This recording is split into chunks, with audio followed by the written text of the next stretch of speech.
영적 침체에서 벗어나다라는 제목으로 하나님 말씀 증거하도록 하겠습니다. 신부에 문제가 있었습니다. 1장에 보니까 낮은 자존감이 문제였죠. 나는 검다 이랬다는 거예요.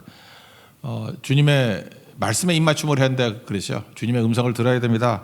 너는 검으나 아름답다. 검기 왜 검어? 아름다운데. 계달의 장막입니다. 시꺼먼 장막이거든요. 텐트. 그때 솔로몬의 텐트, 솔로몬의 그 커튼이다. 휘장이다. 예쁘다. 그래서 회복이 됐다라는 것입니다. 2장에 넘어가면 교회의 모습이 나오죠. 꽃으로 묘사되잖아요. 너는 샤론에 수선하다, 골짜기에 백합하다, 그런데 가시밭에 백합하다. 세 가지 의미가 있다 그랬죠. 신부의 모습, 순종, 이게 수선화, 우리 무궁화, 샤론의 수선화. 백합화는 그 부케에 쓴다 그랬잖아요. 그래서 순결을 뜻하는 것이고, 가시밭이 있는데 너도 옛날 가시밭이었잖아. 가시밭에 백합하니까 사명이 있다. 그 가시밭을 다 백합화로 만들라. 라고 하는 신부의 사명, 또 신부의 모습, 교회의 모습, 그걸 보여주고 있습니다. 근데 2장에 내용은 게 뭐죠? 곧장 사명 나가면 안 되고 사랑 많이 받고 나가야 된다는 거예요. 깨우지 말라. 일보다는 예배가 먼저다. 신랑은 신부의 사랑 충만히 받기를 원한다. 그리고 일어나 함께 가자. 쿰 하고 일어나자. 그때 가는 거예요. 그래서 최적의 타이밍은 부르실 때라는 것입니다. 내가 원할 때가 아니고. 근데 안 가죠. 그래서 우리에게 두 가지 위험이 있다고. 1장에서 나오는 위험은 낮은 자존감이 위험이고 주님의 음성 들어야 됩니다. 두 번째는 이제 회복이 되고 나니까 안주 의식이 있습니다. 안전지대에 머물려고 하는 의식. 그래서 깨지게 된다는 것입니다. 우리 신앙하고 똑같죠. 그래서 상징적인 산이 있었죠. 베데르산, 2장 17절에 베데르산. 이게 없는 산이거든요. 일부러 이렇게 상징적인 산을 하나 만들어 놓은 거예요. 이게 분리라는 뜻이거든요. 베데르, 베테르인데 원래는 베테르, 분리 또는 쪼갰. 그래서 신랑과 신부가 신병적으로 이렇게 쪼개지게 되었다. 예, 그게 2장까지 내용입니다. 이제 3장입니다. 그러니까 영적 침체가 오죠. 영적 침체가 오는 거를 빨리 회복해야 된다는 것입니다. 영적 침체는 누구에게나 다 옵니다. 왜냐? 우리 다 죄인이니까. 부르심에 다 순종했다 그러면 뭐 문제 없겠지만 우리 불순종하잖아요. 누구나 옵니다. 그래서 무력감에 빠지고 죄책감에 빠지고 마음이 아프다 그래야 되나? 뭐 다 그런 거 있잖아요. 그죠? 여자분들이 좀 많은 것 같고 남자들도 없는 사람은 없지만 자주는 안 오는 것 같은 사람이 많고, 물론 운동선수 보십시오. 슬럼프 있잖아요. 그리고 이해를 못하죠. 저 잘하는 선수가 밥만 먹고 저것만 했는데 왜 못하지? 뭐 야구 선수도 슬럼프 오고 축구 선수도 슬럼프 오고 그래요. 그게 다 있어요. 어디나 침체가 있거든요. 그때 회복되는 거. 슬럼프가 짧아야 된다 그런 얘기 하잖아요.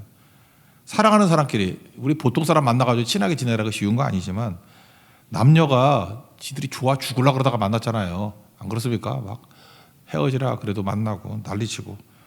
그러면 절대 안 해질 것 같죠? 지나봐요. 권태기 오잖아. 뭐 냄새도 맡기 싫대. 뭐 그런 거 있어요. 그죠? 이해가 안 되죠. 이게 다 그렇다는 것입니다. 슬럼프 오고 침체에 빠지게 된다는 것입니다. 영적인 것도 마찬가지죠. 영적으로 항상 뜨겁기만 하다. 그럴 리는 없어요. 목사도 계속 뜨겁겠습니까? 제가 그러죠. 들키지 말라고. 들키지 않을 정도지 있다고요. 여벤다운이. 그러니까 항상 높은 수준을 유지해야 되는 거지만 힘듭니다. 엘리야 보십시오. 열왕기상 19장에 보니까 로뎀나무 아래에서 죽기를 구하고, 하나님 앞에서 크게 쓰임받은 사람들이 다 죽기를 구해요. 요나도 죽기를 구하고, 최고의 붕을 일으켰잖아요. 그죠? 모세도 죽기를 구하고. 그러니까 주로 이런 사람들이 죽기를 구할 정도니까 뭐 요나 빼놓고 다 쓸만한 사람들 아니에요. 그러니까 내가 이게 죽을 것 같은 느낌이 든다. 너무 이상하게 여기지 말라고요. 열왕기상 19장에 보니까 먹이고 재우고 그랬잖아요. 그러니까 좀 쉬어야 돼요. 그죠? 좀 일을 놓고 다시 여기 똑같은 거죠. 예배의 자리에 나와서 이렇게 침체기가 좀 심할 때는 너무 이렇게 과격한 막 율동 있는 거 이런 거 하지 말고 그냥 부르는 거예요. 주 없이 살 수 없네. Can't live there without you. 아까 그거 부르니까 여러분 침체가 오는 것 같아. 그래서 내가 다 안 불렀어요. 새벽에 너무 높아가지고 침체가 오는 것 같아. 그러다가 뭐 나 무엇과도 주님을 바꾸지 않는다 고백할 때 다시 회복이 되잖아요. 인생이 그래요. 못할 때가 있다고 인정해야 되죠. 터널의 끝이 있다고. 인생이 그런 거라고요. 여기 이렇게 표현해. 1절에 보니까 밤이라고 표현합니다. 그러니까 영적 상태가 침체되고 파산됐다라는 이미지겠죠. 침상 그러는데 그냥 침대가 아니라 병이 나서 누워있는 병상에 가까운 거예요. 상사병이죠. 내가 분리 상태에서 어려움 당하게 되었습니다. 그래서 공허해지고 텅 비어 있고 신랑 없이 못 산다는 거 이제 알았네. 신랑 찾으려고 해도 못 찾습니다. 뭐 그런 거라는 거예요. 1절 한번 읽어봅시다. 1절 시작. 내가 밤에 침상에서 마음으로 사랑하는 자를 찾았노라. 찾아도 찾지 못하였노라. 이거 다윗은 이렇게 고백했죠. 밧세바 범죄하고 난 다음에 하나님과 분리 경험을 했던 것 같아요. 그래서 시편 51편 11절 보니까 기도가 이거예요. 주님, 나를 주 앞에서 쫓아내지 말아주세요. 주의 성령을 내게서 거두지 말아주세요. 이게 뭐 그런 느낌 받은 거 아니에요? 그 다음에 구원의 즐거움을 내게 회복시켜 주세요. 즐거움도 없고 성령 떠난 것 같고 쫓아난 것 같고, 그 다음에 자원하는 심령을 달라고. 옛날에 뭐 이렇게 자원하는 심령이 있었는데 개 끌려가듯이 억지로 다 하는 거예요. 그러니까 신랑 없으면 이런 일이 벌어진다니까요. 이거 우리에게 온다고요. 그래서 얼굴 보면 알죠. 얼굴에 빛이 다 사라져버려요. 우리 인간은 영적 존재이기 때문에 얼굴에 빛이 있거든요. 영적인 빛이 사라져버려요. 컴컴해지고 어려워지고. 지금 여기서 이런 일이 벌어졌다는 것입니다. 왜요? 신랑에 대한 사랑이 사라졌기 때문에 그래요. 여러분 참 묘하죠. 사랑이 사라지면 나타나는 특징이 뭐냐면 자꾸만 권력을 추구해. 그래서 자꾸만 이렇게 뭐 자리 하나 차지하려고 그러고 권력 차지하려고 그러고 서로 뭐 높은 데 올라가려고 그러고, 그 사랑이 없기 때문에 그러거든요. 또 하나가 죄가 막 자라나요. 그래서 권력이 커지고 죄가 자라나고, 이거 왜 그렇습니까? 사랑이 사라지면 그런 일이 벌어지게 된다라는 것입니다. 그러니까 교회를 정화한다 그래서 뭐 권력적인 거, 권력 추구하는 거 꺾어버리고 죄를 제거하고 그거 필요 없고요. 그냥 예수님에 대한 사랑이 충만해지면은 그냥 죄송한 거예요. 그래서 다 회개가 나오고 죄가 이렇게 제거된다 그러나, 그리고 권력에 대한 해독이 생겨요. 자, 교회는 되게 간단한 곳이라. 세상에서 교회를 보면 되게 부러워할 것 같아요. 세상에 복잡한 문제가 있는데 복잡한 문제만큼 해결책이 많아. 근데 교회는 간단해요. 예수님 바라보고 예수님 믿고 예수님 사랑하면 싹 사라져요.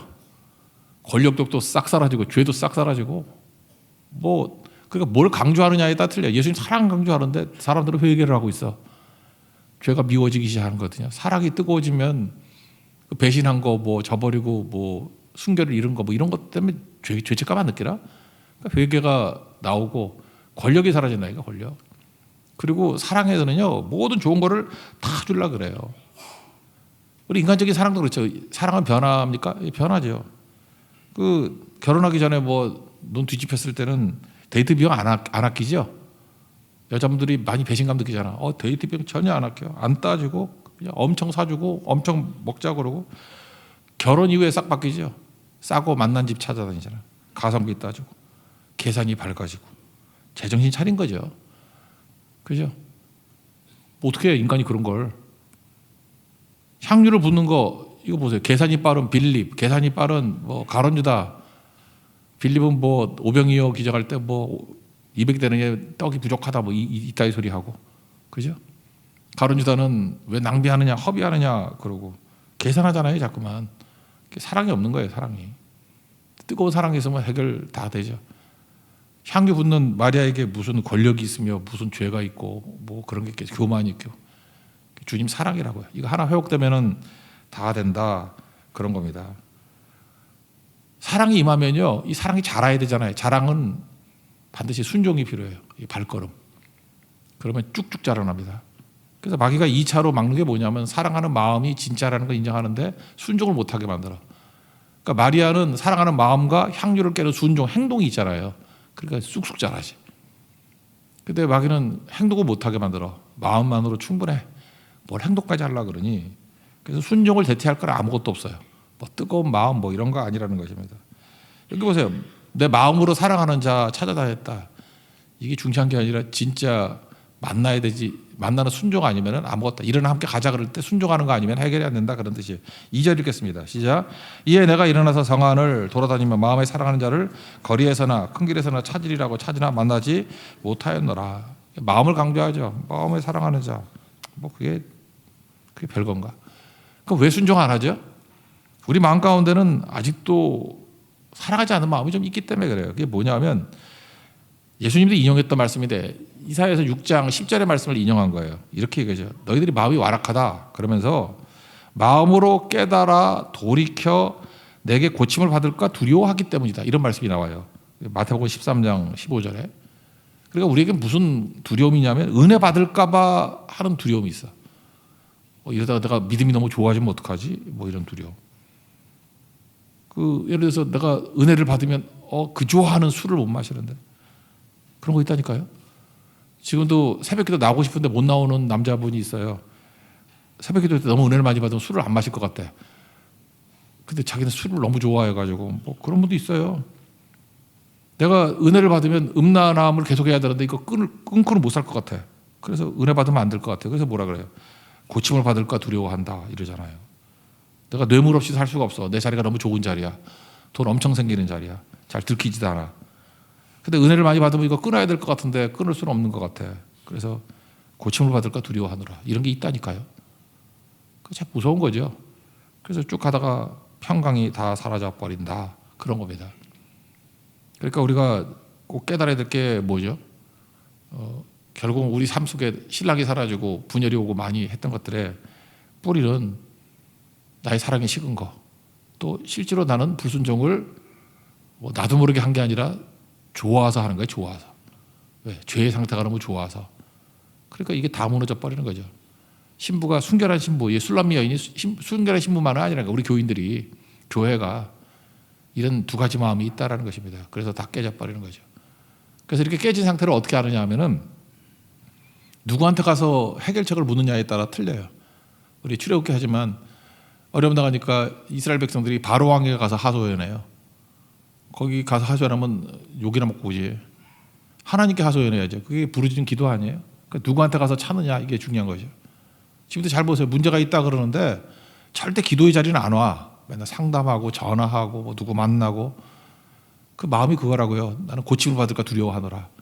하나님께 해결받으면 안 되는 거예요. 그러면 나는 계속해서 이 길을 못 가니까. 그래서 다른 방법으로 해석받기를 원합니다. 뭐 그런 거죠. 주소 잘못 찾은 거예요. 어떤 여자분이 식당에서 식사를 하고 있는데 좀 짜대요. 그래서 이걸 어떻게 먹어? 그래서 옆에 직원이 있는 것 같이 보이길래 너무 짜요. 그랬더니 직원이 굉장히 퉁명스럽더래. 나는 안 짜던데. 이게 안 짜다고요? 이걸 어떻게 먹어요? 그랬더니 그럼 먹지 마. 화가 엄청났어요. 그래서 주인 찾아가가지고 아니 직원 교육을 어떻게 시킨 겁니까? 그랬더니 그 주인이 그러더라는 거예요. 저분 손님인데. 그 직원한테 항의를 해야지 손님한테 항의를 하면 우리가 딱 이 모양이라는 거예요. 여기에 중요한 직원이 나와요. 주인에게 신랑에게 안내해 줄 직원이 나오는데 그게 순찰자라는 거예요. 성 안에서 순찰하는 자. 이걸 다른 성경에서 파수꾼이라고 묘사가 돼 있어요. 에스겔서나 이런 데 파수꾼. 그러니까 선지자죠. 지금식으로 하면 교회 또는 사역자라는 것입니다. 신랑을 자기가 못 찾아요. 그래서 순찰자에게 묻는 거예요. 사역자에게 교회에 묻는 거예요. 어떻게 하면 내가 신랑 대신 예수님 만날 수 있을까요? 그랬더니 신랑 앞으로 인도해 주더라. 그러니까 순찰자가 해야 될 일, 이 파수꾼이 해야 될 일이 뭡니까? 약물이 개가 돼야 된다는 거예요. 자기가 해결 못 해요. 그러니까 교회가 할 일은 이거예요. 그러니까 신랑 대신 예수님께 몰고 가는 거예요. 그리고 그 한마디로 도움이에요. 도움이. 사도 바울은 뭐라고 표현해서 내가 중매한다고, 중매쟁이라고. 우리 사역자나 또 우리 교회는 중매쟁이일 뿐이지 여기서 해결되는 게 아니에요. 신부는 신랑 만나 해결됩니다. 그래서 신랑 대신 예수님께로 인도하는 거, 양떼를 몰아가는 거, 그게 반드시 필요하다는 것입니다. 그럼 해결 다 된다는 거죠. 그리고 신랑 만나고 난 다음에 너무 좋아가지고 어머니 집, 이게 교회죠. 칼빈이 그런 얘기를 했죠. 칼빈 기독교 강요, 우리 권사님 읽으셨죠? 기독교 강요 거의 4권에 4권 중에 4권에 나오죠. 교회는 어머니의 품이라고. 그것도 해봐요. 맞죠? 예, 읽었잖아요. 예. 그래서 칼빈은 그랬어요. 교회를 어머니라고. 그 근거가 이 아가서에 나오는 거거든요. 어머니의 품이라고. 어머니의 품이라고. 그래서 여기서 양육받고 훈련받아서 신랑한테 이끌려가는 그런 모습을 보고 있습니다. 3절 4절 읽겠습니다. 시작. 정화를 순찰하는 자들을 만나서 묻기를 내 마음으로 사랑하는 자를 너희가 보았느냐 하고 그들을 지나치자마자 마음에 사랑하는 자를 만나서 그를 붙잡고 내 어머니 집으로 나를 잉태한 이의 방으로 가기까지 놓지 아니하였노라. 그러니까 교회나 사역자가 할 일이 뭐예요? 이 도우미 역할을 한다라는 것입니다. 이제까지 누구 도움 요청 안 했어요. 그냥 혼자서 뭐 다 한다 그러죠. 혼자 내가 믿고 내가 하고 자기에게 함몰되는 거예요. 믿음도요. 그냥 혼자 한다는 거. 약간 성격이라고 자기 생각에 나는 이게 부침성이 없어. 그래서 혼자 잘 믿을 거야. 근데 그렇지 않아. 서로 의존하는 거예요. 의지하고 그래야 신랑한테 가죠. 우리가 다 신랑이 필요한 존재들 아닙니까? 서로 의지하면서 예수께 가는 거 그런 거라고요. 근데 자기가 너무 대단하다. 그래서 예수님 뭐 그런 사람이 있어요. 나 없으면 예수님만 소원해요. 뭐 그런 사람도 있죠. 그 교만한 목사들이 그랬어. 자기는 안 죽는데 내가 죽으면 예수님만 소원해래. 그래 죽더라고. 그 멍청한 거죠. 하나님 쓰시는 거지. 근데 너무 자기에게 매몰돼 가지고 그러면 문제가 될 수 있겠죠. 우리 정말 다 교만해요. 자기중심적이라고. 나는 문제가 없다고 생각하니까 그때부터 문제가 되는 거예요. 신랑 만나야 해결되는 거지 내가 해결되는 거 아니라는 것입니다. 이런 얘기 해야 되나? 어떤 40대 여자 성도가 목사 찾아서 기도 요청을 했대요. 왜 오셨어요? 그랬더니 저는 너무 교만해요. 뭐 교만할 게 없는데 뭐가 교만하세요? 그랬더니 거울 볼 때마다 너무 예쁘다 예쁘다 예쁘다 이렇게 자랑을 한답니다. 그래서 제가 영성이 점점 죽어가고 있는 것 같아요. 성경 말씀이 맞아요. 교만하니까 다 죽어가고 있어요. 저의 교만의 죄를 용서해 달라고 기도해 주세요. 힐코본 목사님이 그러더래요. 자매님 안심하십시오. 그건 죄가 아니라 착각입니다. 그건 고침받아야 될 착각입니다. 여자분만 그러나요? 남자들도 마찬가지예요. 지가 되게 잘 믿는지 알아. 충성하는지 알아. 그래서 내가 신랑한테 무슨 매력이 있어가지고 신랑이 나 때문에 뭐 미친 듯이 오는지 알아요. 그거 아닌데 신랑이 나를 사랑해줘서 세워지게 된 건데 그걸 모르는 거죠. 빨리 회복돼야 돼요. 나는 검침 아름답다 말하는 신랑이 있어요. 그리고 나와 함께 가자. 내가 다 준비해놨으니까 그 일어나서 가면은 그 순종이 우리의 믿음을 엄청 성장하게 만든다니까요. 지금도 순종 안 해가지고 맨날 그 상태도 왔다 갔다 해. 여기 또 답답해. 또 신랑의 사랑을 받아. 다시 일장으로 돌아간 거죠. 예, 거기서 또 죽치고 있어. 5절 읽겠습니다. 시작. 예루살렘 딸들아 내가 노루와 들사슴을 두고 너에게 부탁한다. 사랑하는 자가 원하기 전에 흔들지 말고 깨우지 말지니라. 또 안식이고 예배고 뭐 그런 거지. 일어나 함께 가자 그러는데 가야 될 사람이 또 다시 원점이에요. 원점. 이렇게 쳇바퀴 돌듯이. 그렇게 되더라는 것입니다. 이제 중요한 개념인데 신랑을 어떻게 묘사하느냐. 거친 들에서 야성의 모습으로 달려오는 멋진 모습으로 신랑을 묘사해요. 이게 뭘 말해주는 거냐 하면은 핵심은 이거예요. 이건 로마서 또는 갈라디아서 개념하고 똑같아요. 이신칭의 개념이 여기서 나오는 거예요. 신부가 뭘 준비해가지고 떠나는 게 아니고 신랑이 100%다 준비했다라는 거예요. 신부가 할 일은 뭐죠? 가자 그럴 때 예스. 우리식으로 하면 아멘. 또 우리 한국교식으로 하면 믿습니다. 그래서 믿음으로 말미암아 의롭게 되는 거예요. 이 모든 걸 다 이루는 거예요. 그 justification by faith. 믿음에 의해서 모든 의로움, 모든 준비된 걸 다 받아들일 수 있다. 그러니까 우리가 할 일은 뭐죠? 믿음. 이걸 로마서에서는 뭐라고 표현했어요? 로마서 우리 그때 특세 때 강의했었죠. 이걸 갖다가 그 동기화라는 개념으로 썼죠. 믿음의 스위치를 탁 누르면 휴대폰 2개가 있으면은 이 한쪽에 있던 모든 것들이 동기화가 돼 버리죠. 그대로 똑같이 옮겨가 버리죠. 믿음의 스위치를 누르면 예수님이 다 이루신 의가 우리의 의가 된다. 여기 신랑이 갖고 있는 여기 신랑의 솔로몬의 가마라고 돼 있는데 가마의 모든 구원의 가마예요. 모든 게 다 있는 건데 내가 믿습니다. 신랑이 가자 그럴 때 예스 하기만 하면 가마에 올라타면 된다는 거예요. 내가 가마 만들 필요가 없어요. 이거 뭐 옛날 성경이니까 가마라고 표현했지만 로마서에서는 이걸 믿음이라고 표현해요. 믿음으로 올라타면 된다는 거예요. 이거 뿌리가 어디입니까? 창세기 15장 6절에 나오잖아요. 아브라함이 여호와를 믿으니 여호와께서 이를 그의 의로 여기셨다. 로마서에서 이걸 근거로 다 풀잖아요.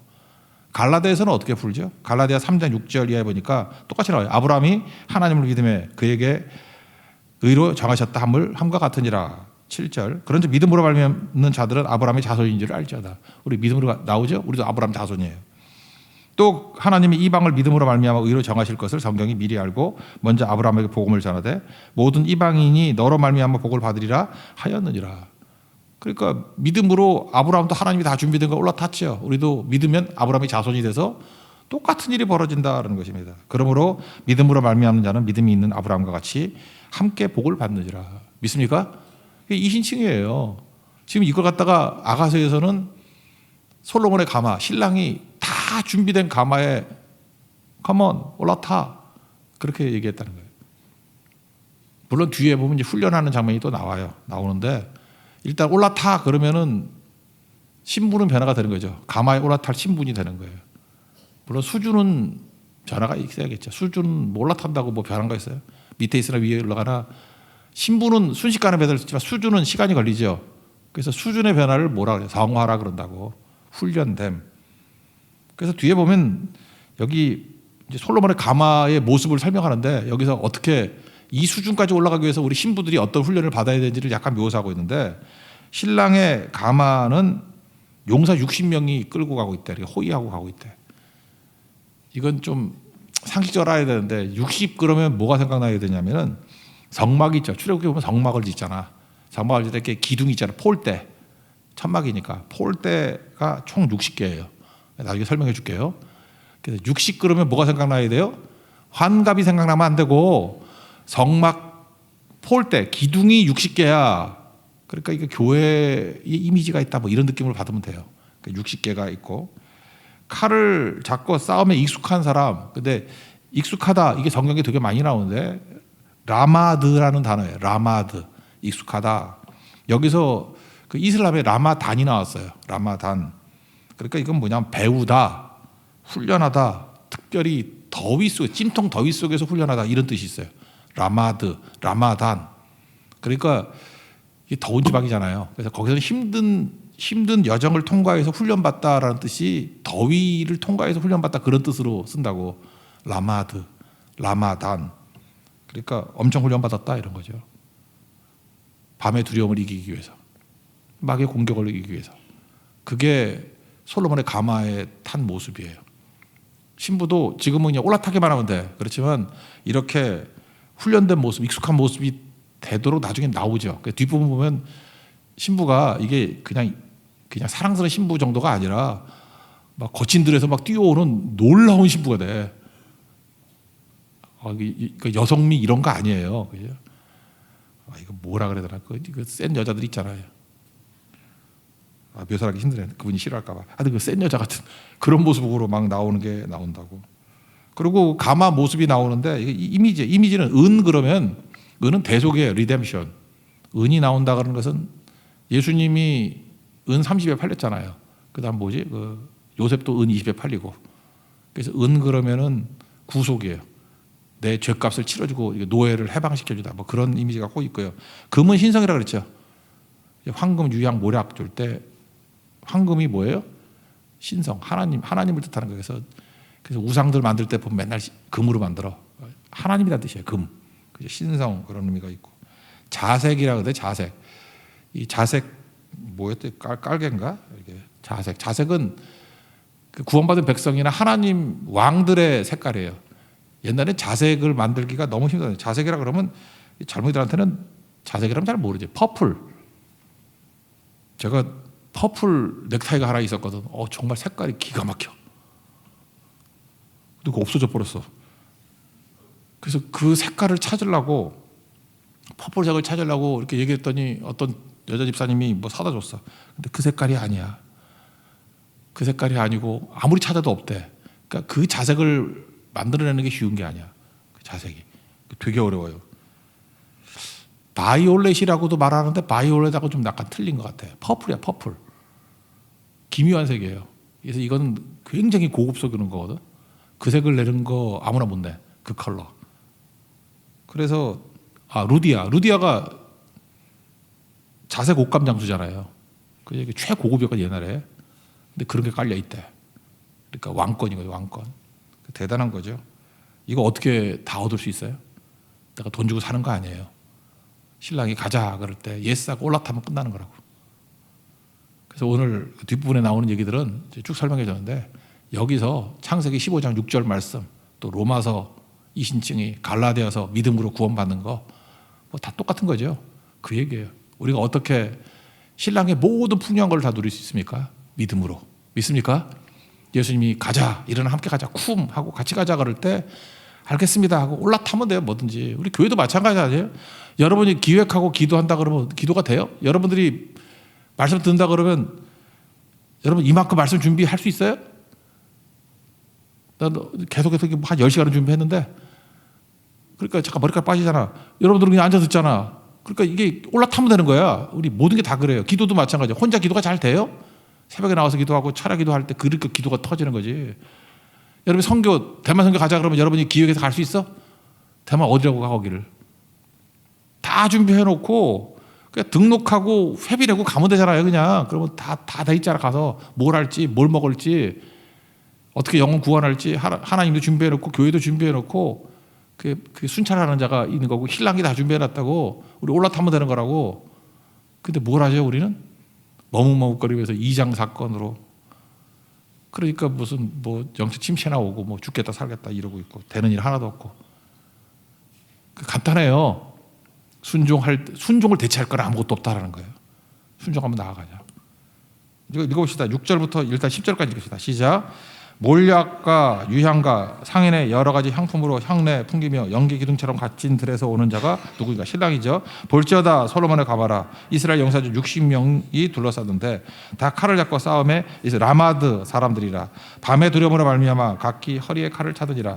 솔로몬 왕이 레바논 나무로 자기의 가마를 만들었는데 그 기둥은 은, 속재, 바닥은 금, 왕권, 자리는 자색 깔개라. 그 안에는 예루살렘 딸들의 사랑이 엮여져 있구나. 뭐 이런 상징적인 의미가 있는데 다 내용은 이신칭이다 그런 거예요. 그러고 난 다음에 마지막은 뭐냐면 우리에게 영광을 주시죠. 그 교회에서 영광을 줘요. 그걸 다시 영광을 돌려보내라. 마치 요한계시록 4장에 나오는 24장로가 금관을 받았더니 보좌에 앉아 계신 어린 양께 왕관을 돌려주듯이 돌려주더라. 그래서 내 삶을 깨트립니다. 그 후에 보면 존귀와 영광을 받으소서 뭐 이런 거 나오잖아요. 그 요한계시록 4장에 나오는 장로들의 노래거든. 비전 찬양 같이. 그죠? 영광과 존귀와 영광과 찬송을 오직 주님 받으시옵소서. 합당합니다. 그 모습이 되어야 된다는 것이 마지막 11절입니다. 내게 공짜로 주신 영광 있거든요. 그걸 다시 돌려드리면 더 풍성해진다는 거예요. 그러니까 주님의 사랑 받고 이런 함께 가자 그러면 순종해야 되죠. 순종하면 엄청 커져요. 영광이. 그럼 그 영광을 다시 돌려드리면 폭발해 폭발. 그래서 우리가 뭘 해야 되죠? 여러 가지 새벽기도 나올 정도로 잘 믿는 분들은 뭘 해야 돼요? 순종하면 100배. 받은 영광을 돌려드리면 또 100배. 그러니까 10,000배죠. 폭발이 일어난다는 것입니다. 그런 순종이 있기를 원합니다. 마지막 11절입니다. 영광을 돌려드리는 거. 시작. 시온의 딸들아 나와서 솔로몬 왕위를 보라. 혼이나 마음이 기쁠 때 그의 어머니가 씌운 왕관이 그 머리에 있구나. 신부 머리에 있던 왕관을 신랑에게로 넘기는 돌려드리는 그런 모습이 있다라는 것입니다. 하나님 앞에서 순종과 또 영광 돌림을 통해서 우리 삶 속에서도 놀라운 열매가 나타나는 승리의 종 되기를 축원합니다. 자리에서 일어나겠습니다. 내 삶을 깨뜨립니다.